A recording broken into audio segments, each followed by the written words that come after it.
Gold trusted gold buyers తాకట్టులో ఉన్న బంగారాన్ని విడిపించి ఈ రోజు ఉన్న మార్కెట్ ధరకే కొనబడును. మరిన్ని వివరాలకు సంప్రదించండి 7771077720.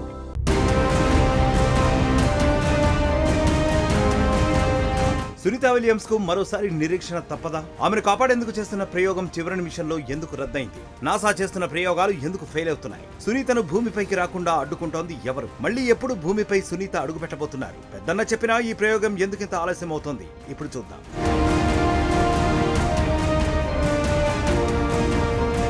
సునీత విలియమ్స్ భారత సంతతికి చెందిన వ్యోమగామి. మూడోసారి రోదస్లోకి వెళ్లిన ఆమె మరో వ్యోమగామి బుచ్ విల్మర్ తో కలిసి దాదాపు 9 నెలలుగా అంతరిక్ష కేంద్రంలోనే చిక్కుకుపోయారు. ఈ క్రమంలో వారిని భూమిపైకి తిరిగి తీసుకొచ్చేందుకు నాసా స్పేస్ ఎక్స్ లు ప్రయోగానికి సిద్ధమయ్యాయి. అమెరికాలోని ఫ్లోరిడా నుంచి 4 వ్యోమగాములతో ఫాల్కన్ 9 రాకెట్ బయలుదేరేందుకు క్రూ 10 మిషన్ ను రెడీ చేశారు. ఆ సిబ్బందిని పంపిన తర్వాతే సునీత విలియమ్స్, బుచ్ విల్మర్ భూమికి తిరిగి తీసుకురావాలని వారు భావించారు.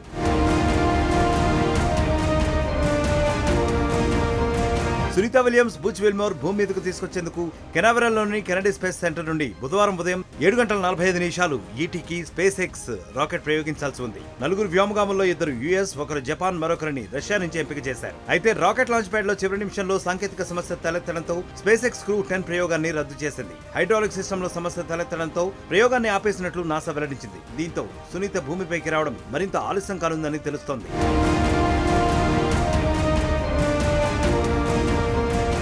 సునీత విలియమ్స్, బుచ్ విల్మర్ ను భూమిపైకి తిరిగి తీసుకొచ్చేందుకు మిషన్ మళ్లీ ఎప్పుడు తిరిగి ప్రయోగిస్తారని ఇంకా ప్రకటించలేదు. సమస్యను పరిష్కరించి ఈ వారంలో మరోసారి ప్రయోగం చేయనున్నట్లు తెలుస్తోంది. దీంతో వ్యోమగాములను భూమిపైకి తీసుకురావడానికి మరికొన్ని రోజులు ఆలస్యం అవుతుందని తెలుస్తోంది. ఈ 2 వ్యోమగాములను తీసుకురావాలంటే అంతకంటే ముందు కొందరిని ఐఎస్ఎస్ కు పంపించాల్సి ఉంటుంది. ఈ ప్రయోగం చేపట్టడానికి స్పేస్ ఎక్స్ సమయం కావాలనడంతో ఈ ఆలస్యం జరిగిందని గతంలో అధికారులు చెబుతున్నారు.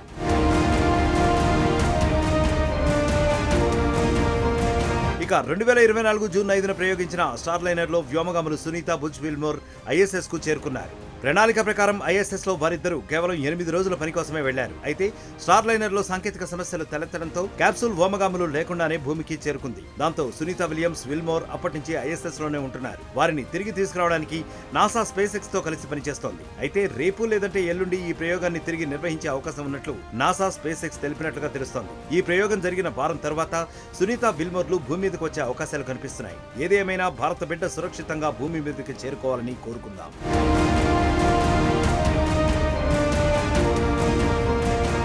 మరిన్ని వీడియోస్ కోసం ఛానల్ ని సబ్స్క్రైబ్ చేయండి. లేటెస్ట్ అప్డేట్స్ కోసం వాట్సాప్ ఛానల్ ని ఫాలో అవ్వండి. ఆ లింక్ డిస్క్రిప్షన్ లో ఉంది.